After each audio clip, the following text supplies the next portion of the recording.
위를 위해서 기도해 주시면 감사하겠습니다. 네, 오늘 설교 제목은 사람을 놓치다예요. 근데 영상 볼 준비가 다 됐잖아요. 지금부터 제가 문제를 낼 테니까 이 영상을 보고 맞추셔야 돼요. 바로 뭐냐면 흰 옷 입은 여성들하고 검은 옷 입은 여성들이 나올 거예요. 자, 그런데 흰 옷 입은 여성들이 농구공으로 몇 번 패스를 하는지를 잘 세셔야 돼요. 아셨죠? 이해 다 되셨어요? 흰 옷 입은 여성들이 공을 몇 번 패스하는지를 세셔야 됩니다. 영상 준비되시면 틀어주시죠.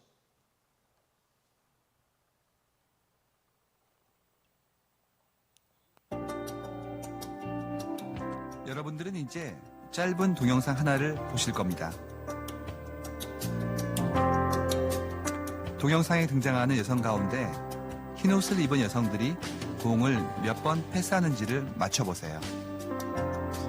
잘 맞춰보세요.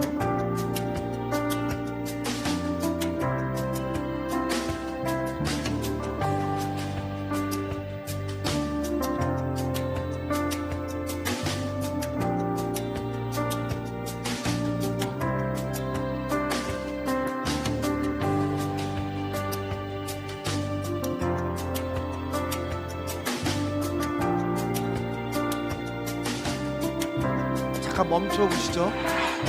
자, 벌써 정답이. 그래서 제가 손발이 안 맞아서 이게 장사를 못 하겠어요, 진짜. 자, 총 몇 번이었어요? 16번이었. 셋나요? 맞았어요, 여러분들 다? 눈 좋으시네요. 자, 그런데 그 다음 계속 틀어주시죠. 이미 늦었습니다. 계속 틀어주시죠. 정답은 16번입니다. 그런데 고릴라가 혹시 지나가는 거를 고릴라 보셨나요? 혹시 보셨나요? 하버드 심리학과에서 만든 이 실험 영상을 본 사람 가운데 지금까지 절반이 고릴라를 보지 못했습니다.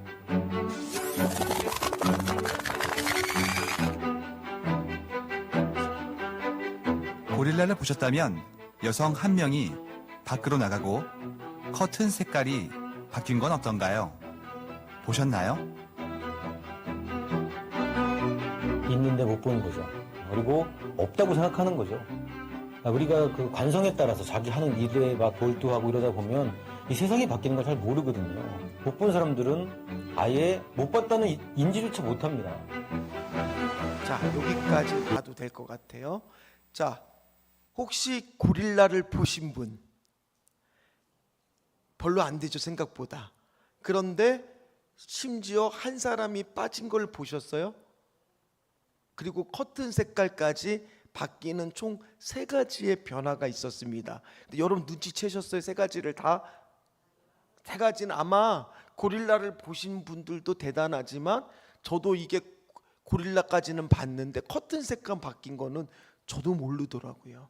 자, 이게 유명한 보이지 않는 고릴라라고 하는 하버드 심리학자들이 한 실험이에요. 근데 사람들이 생각보다 변화에 민감할 거라고 생각하지만 내가 저기에 정신을 쏟고 있으니까 생각보다 그 변화에 민감하지 못하고 사람을 지나가는 거를 놓칠 때가 많다는 거예요. 제가 이번 주에 그랬어요. 제가 한 가정과 함께 신방을 동행하기로 약속을 하고 교회에서 만나기로 했는데 그 가정이 교회 근처에 살아요. 그래서 제가 차를 타고 그 가정을 태우러 먼저 갔어요.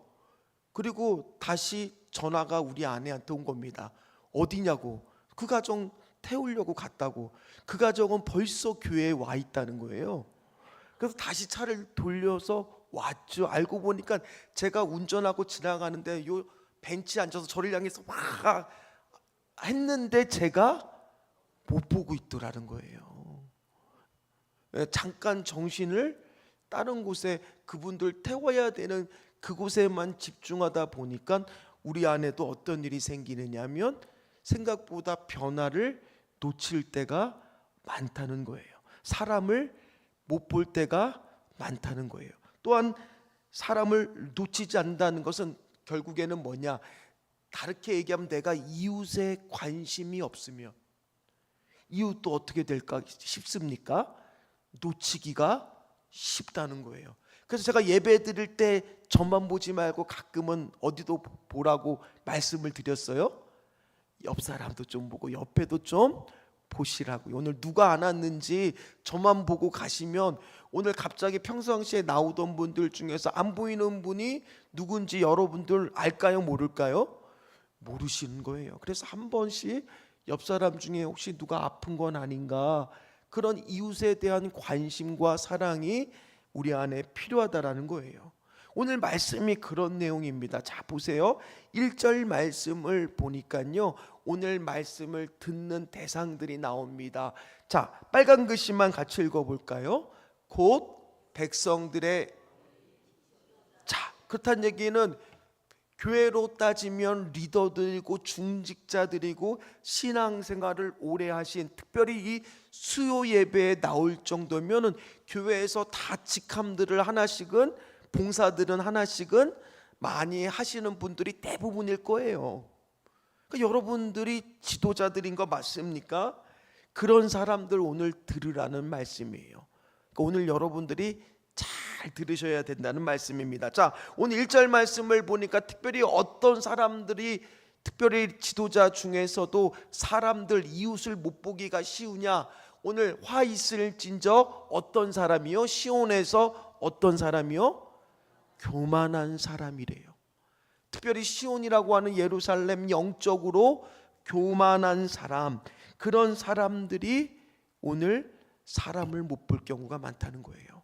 자, 예수님의 비유의 말씀을 보면 달란트 비유가 바로 교만의 대표적인 겁니다. 한 달란트 받은 사람 여러분들 기억하시죠? 자, 한 달란트도 그게 적게 받은 거라 그랬습니까? 많이 받은 거라 그랬습니까? 많이 받았어요. 그게 무려 한 20년 가까이 일해야 한 달란트, 금으로 따지면은 요즘 시세로 따지면 몇십억, 한 20억 정도요? 안 놀래요. 우리 성도님들은 20억 정도는 그냥 늘 갖고 계셔서 주머니에다 이렇게 넣고 다니셔갖고 놀래지도 않아요. 그 정도인데 중요한 거는 이 사람이 어떤 마음이냐, 내가 주인을 잘 알고 있다라고 생각하고 있어요. 그래서 적당히 게으름을 피우면서 내가 이 돈을 그냥 불리지 않고 가만히 가지고 있어도 될 거라고 생각하고 있습니다. 그러다 보니까 내 주변에 지금 2달란트 받은 사람하고 5달란트 받은 사람하고 열심히 일하는 게 보여요? 안 보여요? 사람을 놓치는 거예요. 안 보이는 거예요. 교만한 사람들의 특징이 다 내만 보고 있다가 다른 사람을 못 보는 사람이에요. 결국에는 어떻게 됩니까? 주인을 잘 안다라고 착각을 하고 있으니까 뭐라고 말하느냐, 우리 주인은 심지가 굳은 사람이라, 심지 않은 데서 거두고 해치지 않은 데서 모은다고 아주 그냥 주인을 모르고 오해하고 있는 거예요. 근데 본인은 잘한다라고 생각하고 있다라는 거예요. 그래서 오늘 그 게으른 종은 오늘 주인을 알았습니까? 몰랐습니까? 몰랐지만은 또 한편 최후 정산을 하는 날 바깥 어두운 데로 쫓김을 당합니까? 안 당합니까? 여기도 그럴 수가 있다는 거예요. 여러분들도 마찬가지입니다. 여러분들 나름대로 다 하나님을 내가 잘 믿고 있다라고 생각하세요? 안 그러세요?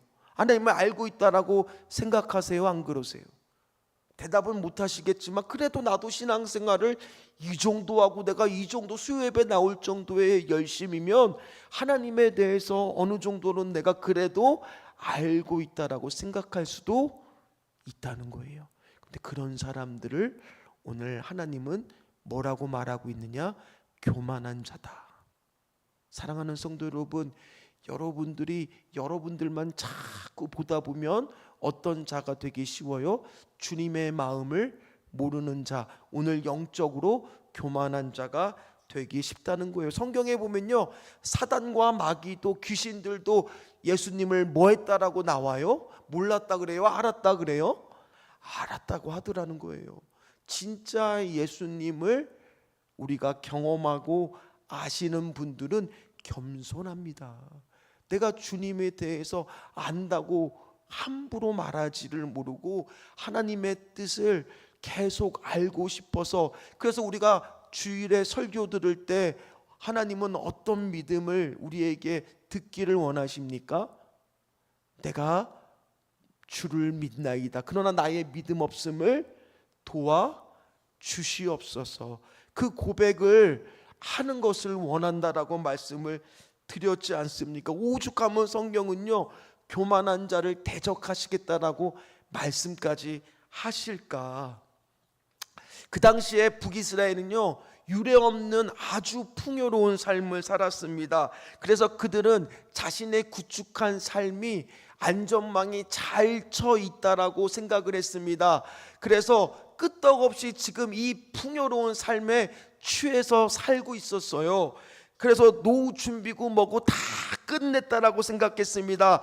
나는 엄청 똑똑하게 하나님을 알면서 살았다라고 착각에 빠졌어요. 그러나 우리는 부자가 그렇게 창고를 얼마나 더 지을까 했는데, 내일 당장 하나님이 그 영혼을 데려가시면 그게 무슨 소용이 있냐는 거예요.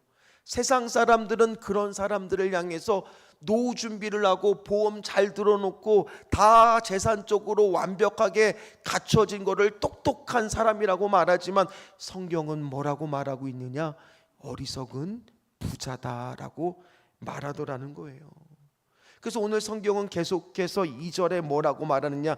여러분들이 말씀을 보면 생소한 지명들이 나올 거예요. 갈렛, 하맛 또는 가드. 거기도 옛날에는 다 너희들처럼 강했다. 그러나 지금을 봐라. 그 흔적조차 남아있지 않더라는 거예요. 또 어떤 자들이 사람을 놓치고 이웃을 보지 못하느냐? 3절 말씀도 한번 같이 읽어보도록 하겠습니다. 너희는 흉한 날이 멀다 하여 포악한 자리로 가까워지게 하고. 자, 이들이 하나님의 말씀을 알다 보니까 심판이 있다는 것은 압니다. 그런데 중요한 거 오늘 말씀해 보니까 그 심판이 언제쯤 올 거라고 생각하고 있어요? 가까이 금방 올 거라고 생각한 것이 아니라 멀리 있다고. 그러니 지금의 이 달콤한 풍요로운 삶에서 별로 깨고 싶지가 않은 거예요. 지금 삶이 그냥 좋은 거예요. 너무 이렇게 저를 많이 쳐다보니까 원고가 생각이 안 나요. 그럼 그렇잖아요. 한번 생각해 보세요. 부자 청년이라고 우리가 또 예수님을 찾아온 사람, 부자 관원, 젊은 부자 청년을 여러분들 기억할 겁니다. 그가 예수님 앞에 나타나서 어떻게 하면 영생을 얻을 수 있습니까? 라고 묻습니다. 그런데 그는 그 안에 예수님 앞에 나왔을 때 자기 안에 교만한 마음이 있었어요. 자기는 율법을 잘 지켰다라고 생각하고 있었어요. 그래서 나 같은 자가 구원받지 않으면 누가 구원을 받을까? 그런 생각을 하고 있었습니다. 자신의 완벽함을 뽐내고 싶었을 거예요. 누구나 다 부러워할 만한 사람이었습니다. 그러나 오늘 예수님이 어떻게 답변을 해주시느냐? 마태복음 19장 21절 말씀을 보니까 우리 다 아는 말씀이에요. 네가 온전해지려면 뭐를 팔라고 합니까? 소유를 팔으라고 이야기를 해요. 근데 가진 것이 많으니까 뭐 하면서 돌아가요? 근심하고 염려하면서 돌아가요. 자, 이 부자 청년도 만약 내일 당장 심판이 임한다고 하면 이 재산을 팔았을까요? 안 팔았을까요? 팔았을 거예요. 저는 그렇게 생각합니다. 똑똑하니까요. 그러나 이 부자 청년은 아직 젊어요. 권력을 더 누리고 싶습니다. 돈도 많습니다. 현재 삶에 깨고 싶지가 않은 거예요. 변화를 주고 싶지 않은 거예요. 그러니까 어떻게 하느냐? 심판은 뭐 다음에 예수님 만나면 그때 믿으면 되겠지. 그때 내가 좀 변하면 되겠지라고 생각하고 그 자리를 떠나버립니다. 완벽을 자랑하던 청년이 꽁무니가 빠지게 그 자리를 감춰진 거예요. 당장의 삶을 내려놓을 수 없었기 때문입니다. 그러나 성경은요, 그날이, 그 심판이 마치 뭐와 같이 온다라고 말씀하고 있어요. 도적과 같이 아무도 모르는 그때에 온다라는 거예요. 자, 그러면 어떤 분은 답답할 거예요. 아니, 그렇게 심판과 죽음이 어느 순간에 온다면 이건 우리를 불안하게 하는 거 아닙니까? 그런데요, 생각을 한번 바꿔보세요. 여러분들 안에 심판이 있다라는 것을 믿는 우리들에게는요, 죽음이 있다라는 것은요, 생각을 바꿔보면 지금 현재 삶 가운데 있어서 어떻게 될까요? 그 죽음과 그 심판이 마치 내 현재의 삶을 비춰주는 거예요. 무슨 말이냐? 지금 이 땅 가운데 하나님의 나라를 누리면서 사는 삶이 너무너무 감사하고 좋은 거예요. 여러분, 한번 생각해 보십시오. 내가 100을 갖기를 원하는 사람은 99를 가졌어도 만족이 있을까요? 없을까요? 없습니다. 그러나 내게 아무것도 없는 영이라는 사람은 하나만 주어줘도 어떻게 될까요? 너무너무 감사한 거예요. 너무너무 좋은 거예요. 오늘 여러분들이 하나님 한 분만으로라도 만족하시는 감사한 분들이 다 되시기를 주의 이름으로 축복합니다. 또 어떤 사람이 이웃을 보지 못하고 사람을 놓치느냐? 오늘 6절 말씀을 한번 보세요. 우리가 너무나 잘 알고 있는 성경의 인물이 나옵니다. 자, 말씀을 보니까 어떤 사람이 나옵니까? 요셉이 나와요. 그 전에 말씀을 보면요, 그 당시에 풍요로운 지도자들의 삶이 나와요. 요즘도 상하는 비싸잖아요. 상하의 침대에 누워서 포도주를 마시고 좋은 기름을 바르고 날마다 고기를 뜯고, 그 말씀에 그게 나와요. 그런 삶을 그들이 살고 있다 보니까, 취해 있다 보니까 누구의 환난을 못 보는 거예요? 요셉의 환난을 못 보는 거예요. 그게 무슨 말이냐? 여러분, 요셉에 대해서 여러분들 너무나 잘 알고 있을 거예요. 그가 채색 옷을 입고, 창세기 37장의 말씀인가요? 보면 그의 환난, 그가 오늘 오고 있는데 저기 꿈꾸는 자가 온다라고 형제들이 보면서 형제들이 작당을 하죠. 어떤 작당을 합니까? 저 요셉을 죽여야 되겠다. 루벤이 말리죠. 결국에는 잡아다가 어디에 가둬둡니까? 구덩이에다가 떠밀려서 가둬둡니다. 그리고 거기서 계속, 그럼 요셉은 어떻게 했을까요? 형, 왜 그래? 갑자기 나 좀 살려줘, 나를 좀 구해줘. 계속 아우성치고 소리 지르지 않았을까요? 원래 이 환난이라고 하는 단어 자체가 부수다라는 뜻이에요. 그러니 한 영혼에 깨어지고 부서진 삶을 그들은 듣고 있었어요. 왜냐, 자신들의 손에 지금 요셉의 목숨이 달려 있잖아요. 근데 성경은 놀랍도록 창세기 37장 25절 말씀을 보니까 그 구덩이에 빠지는 요셉의 외치는 환난의 소리에 그들은 뭐를 하고 있었느냐? 앉아서 뭐 하고 있었대요? 음식을 먹고 있었대요. 여러분, 한번 이게 음식이 들어간다는 게 이게 말이나 되는 얘기입니까? 자신의 형제가 지금 저렇게 울고 있는데, 그러나 그들은 오로지 내가 복수했다라고, 내가 갚아줬다라고, 내가 속이면 된다라는 생각에 온통 그 사람의 처절한 울부짖음과 환난은 보이지 않는 거예요. 결국에는 요셉을 어떻게 합니까? 애굽에, 여러분들 이집트에 팔아버리죠. 그리고 나서 결국에는 다시 만나죠.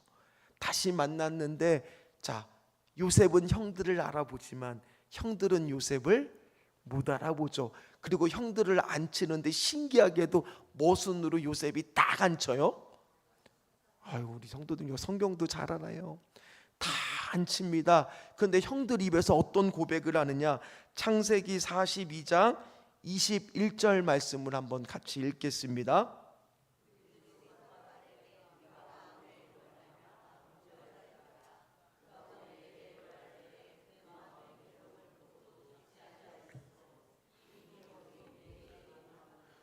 자, 요셉인지도 모르고 그들이 뭐라고 얘기하느냐?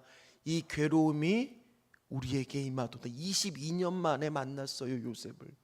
17살에 헤어지고 나서 30살에 요셉이 총리가 됐으니 13년 동안 헤어져 있다가 7년의 풍년의 기간을 지나고 2년을 더 지났으니 횟수로 따지면 22년 만에 만난 거예요. 만났는데 그들의 22년의 삶은 요셉만 없었으면 행복할 줄 알았는데 전혀 행복한 삶이 아니었어요. 아버지가 틈만 나면 요셉을 생각하면서 힘들어하는 모습을 옆에서 보고 있으려니 죄책감이 얼마나 들었을까. 자신들이 저지른 죄가 여러분들 다 알다시피 원래 때린 사람이 잠이 잘 옵니까? 맞은 사람이 잠이 잘 옵니까? 둘 다 잠이 안 와요. 아파서. 맞은 사람도 아파서 잠이 오겠어요. 그러나 마음은 누가 더 편해요? 많이 아시네요. 맞은 사람이 마음은 더 편하죠. 그러니 그들은 잠잘 때마다 뭔가 아버지가 힘들어하는 모습을 보일 때마다 아니면 요셉의 생일이 올 때마다 불쑥불쑥 자신들의 죄악이 떠올라서 미칠 듯한 괴로운 생활을 무려 22년 동안 했다고 오늘 이 괴로움이 우리에게 임하였도다라고 말하고 있어요. 여러분, 그러나 우리는 생각보다 다른 사람들의 환난이 잘 안 보여요. 누가복음 16장에 보면 부자와 나사로가 있습니다. 부자는 매일매일이 명품이에요. 쇼핑이에요. 백화점 들고 와서 막 그냥 와서 한 보따리씩 다 들고 가요. 그리고 음식을 먹어도 스테이크 탁 쓸고 막 그냥 고기만 먹고 맛있는 거 먹어요. 그런데 그 대문 바로 앞에는 헌대에 물려서 힘들고 괴로워하는 사람이 있는데 그 사람이 누구예요? 나사로였어요.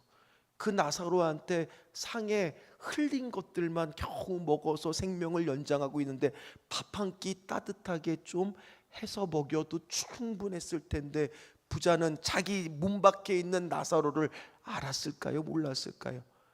그러나 그의 고통과 환난에는 관심이 없었어요. 그게 결국에 나중에 어떻게 됩니까? 나사로는 천국을 가고 부자는 지옥에 가서 제발 물 한 모금 좀 찍어서 나에게 이 입에 혀에 좀 댔으면, 아니면 내 형제들이 지금도 지옥 갈 수 있는데 좀 그 말을 전해줬으면 하는 바람이 있지만 그게 가당키나 한 일입니까? 결국에는 하나님의 심판을 그 부자는 받게 되는 거죠. 오늘 여기 계신 분들도요, 다 어떤 사람들이냐? 하나님을 압니다. 하나님을 믿습니다. 맞습니까? 그러나 문제는 뭐냐? 이웃의 환난과 고통에 대해서 우리가 사람을 놓치고 있다라면 분명히 그 부분에 대해서는 저나 여러분들이나 동일하게 하나님이 뭐 하실 거냐? 나중에 책망하실 수가 있더라는 거예요. 오늘 우리도 공 몇 번 던지는 것만 세고 있다가 사람이 지나가는지 고릴라탈을 쓰고 이렇게 하는 게 안 보이는지 뒤에 커튼이 바뀌는지 모를 때가 너무나 많다는 거예요. 꼭 사랑하는 성도 여러분, 신앙생활 하는 데 있어서 먼 사람 다 보지 못하더라도 오늘 우리 구역 식구들만이라도 주일에 오는지 안 오는지를 보시고 한 주 안 보였다 그러면은 뭐 하시면 좋겠어요? 맨날 이거는 목사만 해야 됩니까? 아니에요. 성도님들이 먼저 전화 한 통화 해주시면 제가 전화할 때도 마음이 많이 기쁘겠죠. 여러분, 제가 병원 신방을 가보면요, 한결같이 다 뭐라고 얘기하냐? 목사님, 아이고 바쁘신데 뭐하러 오세요? 오지 마세요. 제가 오지 말라고 안 올렸어요. 근데 막상 가면 다 어떨까요? 다 하시네요. 다 좋아해요. 가서 손잡아 주잖아요. 다 어떻게 해요? 다 좋아하세요. 기도해 드리잖아요. 다 좋아하세요. 여러분, 목사만 가면 좋아할까요? 성도들도 와도 좋아할까요? 놀라운 것은요, 한 목사님이 간증을 해주는데 병원에 6인실이래요. 6인실 많이 입원해 보셨죠? 한 번씩은 가보셨거나. 그런데 유독 한 환자에 계속 그분이 예수를 믿었는데 교회에 있던 그 많은 성도님들이 수시로 계속 오는 거예요. 다른 데는 가족들 오는데 가족들이 늘 옵니까? 그러니 다른 데는 신방이, 병원 신방이 적게 오는데 그 한 사람만 많이 오더라는 거예요. 나중에 어떤 일이 발생됐을까요? 그 아팠던 분이 어떻게 됐을까요? 좋아졌을까요? 놀라운 것은 그 옆에 있는 사람이 은혜를 받았다는 거예요. 그 같은 병실에 있는 사람들이 도대체 그 교회가 어떤 교회냐고, 그 교회가 그 사람이 다니는 교회가 너무너무 궁금하더라는 거예요. 그래서 물어봤다는 거예요. 물어보니까 이런 교회 다닌다. 그럼 나 태어나자마자 그 교회 다니고 싶다고. 실제로 그래서 그 가정이, 그분이 오고 또 옆에 남편이 오고 또 그 밖에 자녀들까지 와서 온 가족이 예수님 믿게 되더라는 거예요.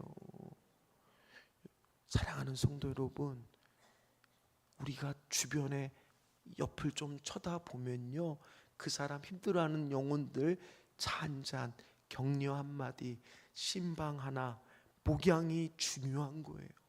왜요? 내 양이 아니라 누구 양을 우리는 먹이는 거예요? 요한복음 21장에 네 양을 먹이라 그럽니까? 내 양을 먹이라 그럽니까? 내 양을 먹이라고, 하나님의 양을 먹이라는 겁니다. 그래서 고의적으로 돕지 않는 사람들을 하나님은 책망한다는 거예요. 그들의 깨어진 삶을 보지 못하는 것들을 오늘 책망한다고 말하고 있다는 겁니다. 또 어떤 사람이 이웃을 놓치기가 싫느냐, 8절 말씀 또 나옵니다. 또 우리가 익히 아는 사람이 또 나옵니다. 같이 말씀을 읽겠습니다.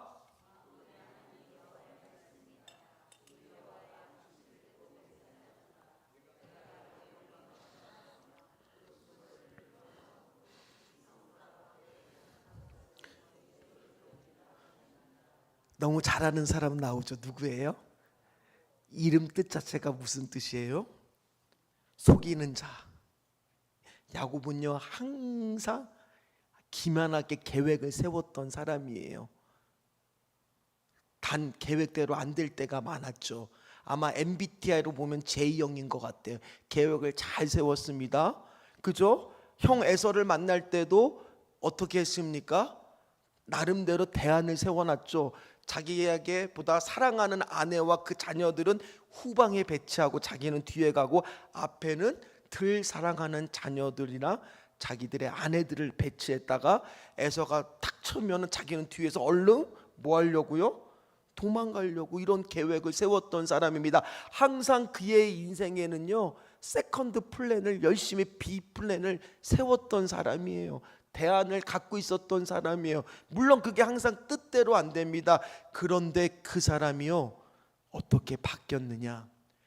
요셉을 만나러 가는 장면에서 그가 이렇게 고백을 합니다. 우리가 봤던 말씀입니다. 창세기 46장 1절 말씀에 보면 그가 애굽으로 내려가기 전에 부엘세바, 여기는 이삭도 기근을 맞이해서 오늘 애굽으로 내려가려고 그러는데 하나님이 부엘세바에서 뭐라고 이삭한테 말하느냐?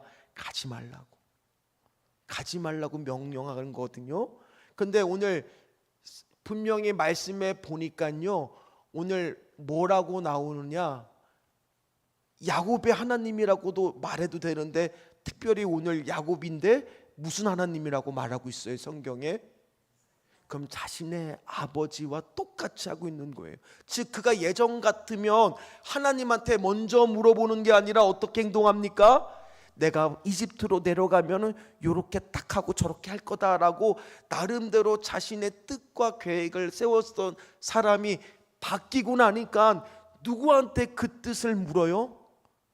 자신의 아버지처럼 하나님 중심으로 바뀌었어요. 그래서 하나님한테 그 뜻을 지금 묻고 있는 거예요. 하나님, 내가 이집트로 내려가기 위해서 마지막으로 한 번 더 이제 이 부엘세바라고 하는 최남단 지역을 벗어나기만 하면 이집트 땅으로 들어가는데 그렇게 가는 것이 옳습니까?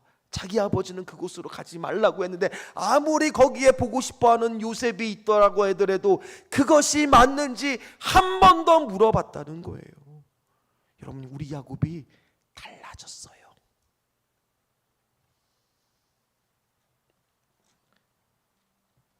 사랑하는 성도 여러분, 여러분들은 어떻습니까? 이 지금 말한 여러 가지 유형에 혹시 해당되지는 않습니까? 그렇다 보면은요, 사람을 우리가 보지 못해, 이웃을 보지 못해요. 자, 이제 말씀 다 왔습니다. 오늘 또 12절 한 번 더 남았습니다. 우리 12절 말씀도 한번 같이 읽겠습니다. 말들이 어찌 바위 위에서 달리겠으며 소가 어찌 거기서 밭 갈겠느냐. 그런데 너희는 정의를 쓸개로 바꾸고 공의의 열매를 쓴 쑥으로 바꾸면. 자, 말들이 어찌 바위 위에서 달릴 수 있어요, 없어요? 자, 소가 밭을 가는 건 당연하잖아요. 근데 이거 세번역으로 보면 소가 번역상에 이 한 글자가 붙이고 다니냐에 따라서 뜻이 달라져서 원래 세번역 버전으로 보면 소가 바다를 갈 수 있겠느냐는 뜻이에요. 소가 바다를 갈 수가 있어요, 없어요? 없다는 거예요. 마찬가지로 니들이 정의를 쓸개로 바꾸며 공의의 열매를 쓴쑥으로 바꾸는 그런 삶 살지 말라는 겁니다. 우리는 이미 체다카 이 정의와 공의에 대해서 이미 앞에서 봤어요. 공의는 쉽게 생각해서 뭐라고 여러분들한테 말씀드렸는지 혹시 기억나세요? 공감. 정의는 억울한 사람이 있으면 돼요, 안 돼요? 안 되는 거. 그거를 말씀드렸어요. 그러니까 교회가 정의와 공의가 있어야 된다라는 거예요. 그럼 이 정의와 공의는 어떨 때요? 옆 사람을 볼 때, 내 이웃을 볼 때 그거를 알 수 있다는 거예요. 그래서 결국에는 마지막 14절에는 반드시 심판이 있을 것을 말하면서 6장은 마치고 있습니다. 자, 말씀을 마무리하도록 하겠습니다. 오늘 말씀을 보니까요, 우리가 살아가다 보면요, 너무 한 곳에 함몰되다 보면은 사람을 놓쳐요. 교회는요, 영혼이 소중합니다. 영혼을 잘 보셔야 됩니다. 내 주변에 지금 삶이 피폐하거나 지금 부서진 이 하나님 환난을 당하고 있는 그런 사람은 없는지 우리가 돌아봐야 될 줄 믿습니다. 여러분, 성경은요, 가늠보다 뭐를 더 많이 말씀하느냐, 욕심과 탐심에 대해서 성적인 것보다 더 많이 말해요. 너는 언제까지 돈에 눈에 취해 물질의 탐욕에 취해 사람을 놓칠 것이냐. 돈만 보다가 사람이 안 보일 수 있음을 계속 경고하고 있다는 겁니다. 사랑하는 성도 여러분, 혹시 여러분 오늘 말씀을 들으면서 딱 떠오르는 한 사람 없으셨습니까? 그 한 사람이 보였다라면 이번 주 여러분들 남은 기간 동안에 주일에 안 보였던 사람 한 분한테 문자 하나라도 좀 보내주세요. 연락 한 통화도 해주세요. 더 좋으면 데리고 나와서 밥 한 끼 사주세요. 그럴 수만 있다라면 정말 우리 신전주 교회 안에 정의와 공의가 살아있는 교회가 되게 될 줄 믿습니다. 그게 함께 지어져가는 교회입니다. 오늘 말씀의 13절 말씀처럼 허무한 것을 붙잡고 자랑하고 사는 인생이 아니라 오늘 주님의 은혜를 나누는 복된 인생들이 다 되시기를 주의 이름으로 축원합니다. 같이 찬양하겠습니다.